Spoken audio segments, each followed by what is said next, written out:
Hello and welcome to the third lesson of the Unification of Germany. Today's lesson is looking at the 1840 crisis, and this is part of Unit 1. So what are the learning outcomes I want you to take away today? I want you to be able to explain the events of the 1840 crisis and the Schleswig-Holstein crisis. I want you to consider how the powers of Prussia and Austria utilised the nationalist ideas we looked at last lesson, and I also want you to be able to evaluate what problems this may cause. If you haven't listened to the second lesson in Unit 2, I want you to go back and do that now, as you need to have a good understanding of what nationalism was and what a nationalist idea was before you start this lesson. So let's jump right in.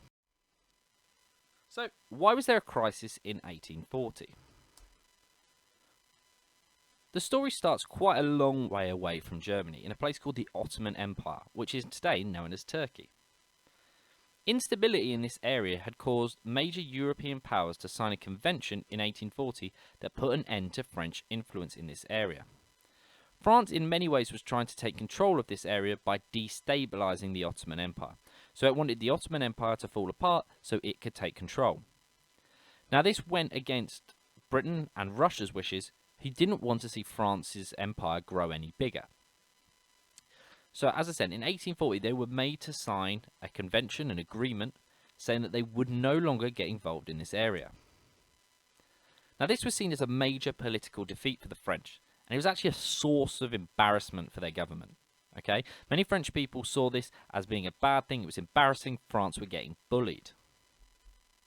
So, to deflect attention and make people look elsewhere, the foreign minister of France, a man named Adolphe Thiers, raised an old issue of France's eastern border.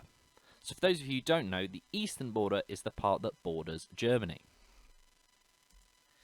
Now, under a failed peace negotiation in 1830, it was decided that the border should use natural features. So it's decided that the French border should end at the Alps in the south and the Rhine to the east.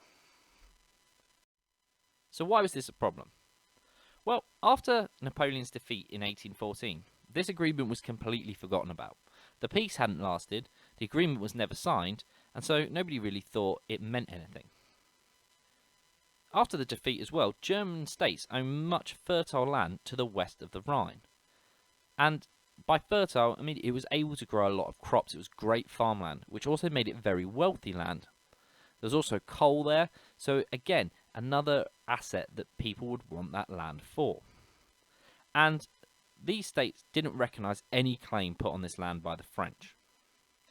And these claims by France that they wanted to retake this land back because of this 1813 agreement was really starting to cause tension. And to many Germans, it seemed like war was brewing. So why were the German states so outraged about this? Well, there was over 30,000 square kilometres of German state-controlled territory to the west of the Rhine, and this area was populated by Germans and ruled by German states. Especially powerful states like Prussia controlled large amounts of land in this area. Now, the idea that a French army would occupy the Rhineland and annex it, take control of it for France, was unthinkable to many Germans. And a wave of nationalist fever swept not only through the Rhineland, but throughout the whole German Confederation.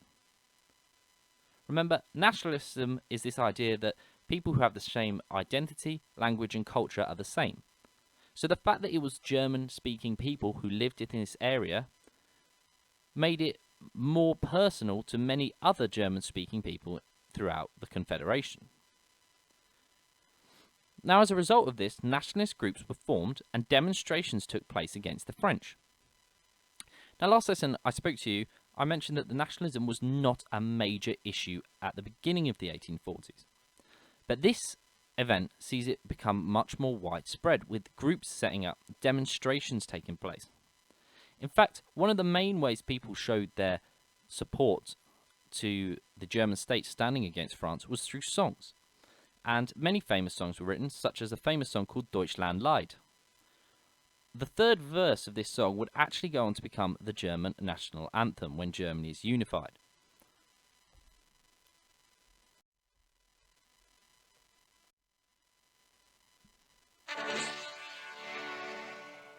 Deutschland, Deutschland, über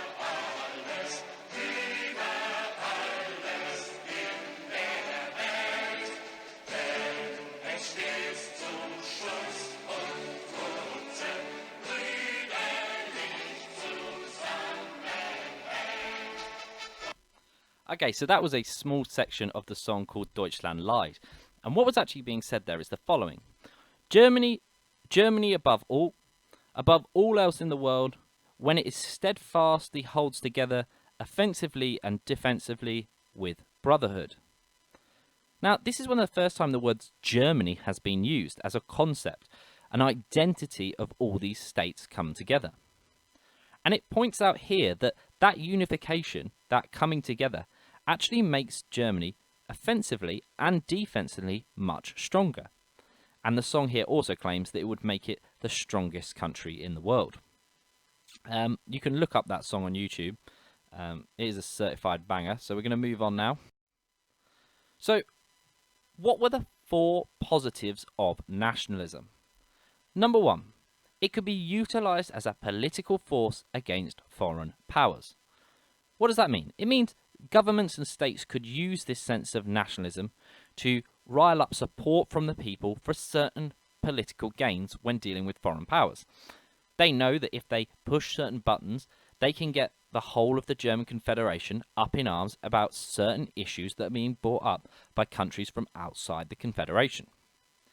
It could also enhance the political power of the German Confederation in Europe.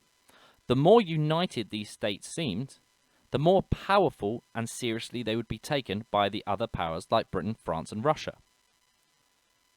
Another positive of nationalism for especially the rulers of some of these states was that for a short time this idea of nationalism replaced liberalism in the German psyche. Now what does that mean? That means people started to care more about nationalism than liberalism.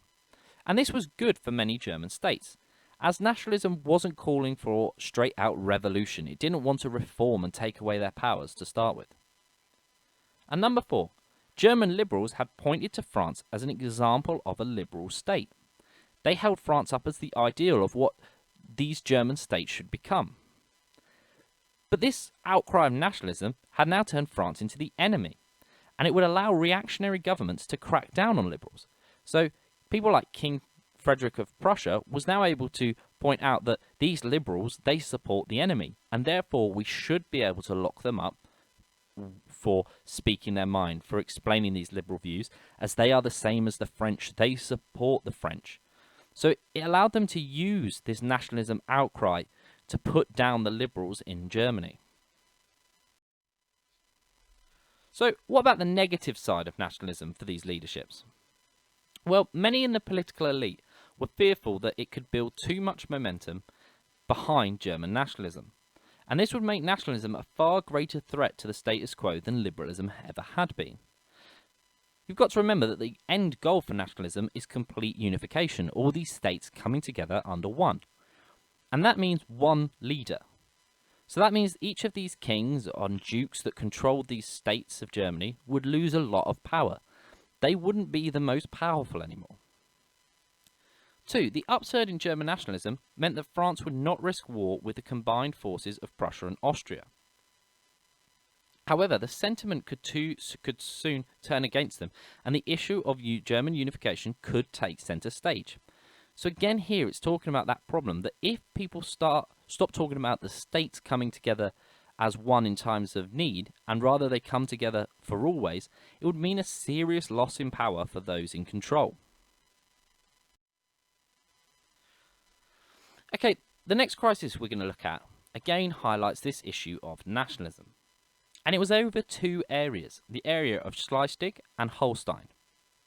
If you look at the top of this map, you can see them just below Denmark.